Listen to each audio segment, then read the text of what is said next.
A través da vida de Ramón García Martínez, almeriense de nacemento e pontevedrés de adopción, podemos trazar a historia da Europa de comezos do século XX. A pobreza e a fame, especialmente nos eidos rurais, como é o seu caso, provocou emigracións ás grandes cidades, estalla a guerra civil con ese golpe militar, vese obligado a loitar no bando perdedor, e despois chega o exilio a Francia. En Francia finalmente ten que alistarse na lexión estranxeira e a partir de aí cae en mans das SS dos alemáns. Esta traxectoria rescátase en Entre los muros del olvido, o último libro do xornalista Juan de Sola. Tamén conta como Ramón pasou 5 anos en 3 campos de concentración, Krems, Mauthausen e Ebense, padecendo os horrores do Holocausto.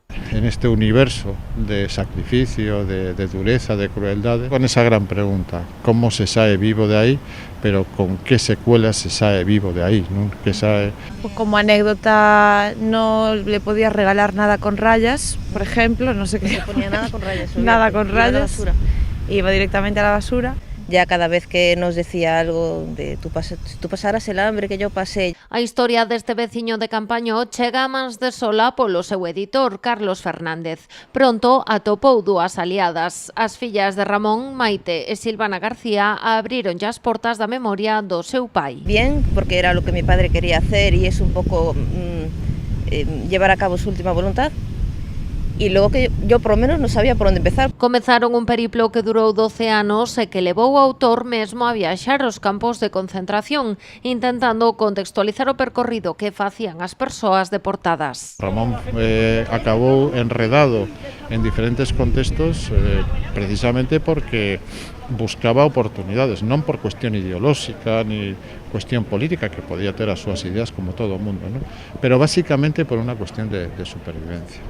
En Entre los muros del olvido hai emoción e tamén moita documentación que apoia os feitos que se contan. Algúns destes documentos foron conservados polo propio Ramón. Tanto a fe de vida da Cruz Vermella en 1945, en novembro de 1945, tamén a desmovilización da lexión estranxeira cando sae vivo, o único documento de Mauthausen, da súa matrícula en Mauthausen, que o deron por morto porque se cambiou o número para, situación que conta o libro, se cambiou o número para continuar con vida, ¿no? Tras a súa liberación, Ramón marchou para Francia. Despois emigrou a Arxentina, onde conectou coa emigración galega. Alí casou cunha pontevedresa que faleceu ao pouco. Despois contraeu matrimonio coa súa cuñada natural de Campañó. Con ela tivo as dúas fillas. Siempre decía que quería concienciar a la juventud para que no volviese a pasar nunca nada así. Entonces yo creo que ese es el propósito del libro y lo cumple perfectamente, creo que estaría orgulloso. Agora Juan de Sola está inmerso nunha xeira de presentacións do libro. A moitas delas vai acompañado por Maite e Silvana.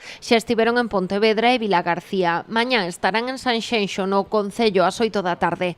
As seguintes citas serán en Caldas o día 14 e o 20 en Marín. Abrir as portas a unha voz invisible, una voz anónima, como era a de Ramón García Martínez, convencer de que é unha historia importante, que non se perda ademais este tipo de historias na memoria colectiva, como dicía Ramón, para que non volva a acontecer o mesmo.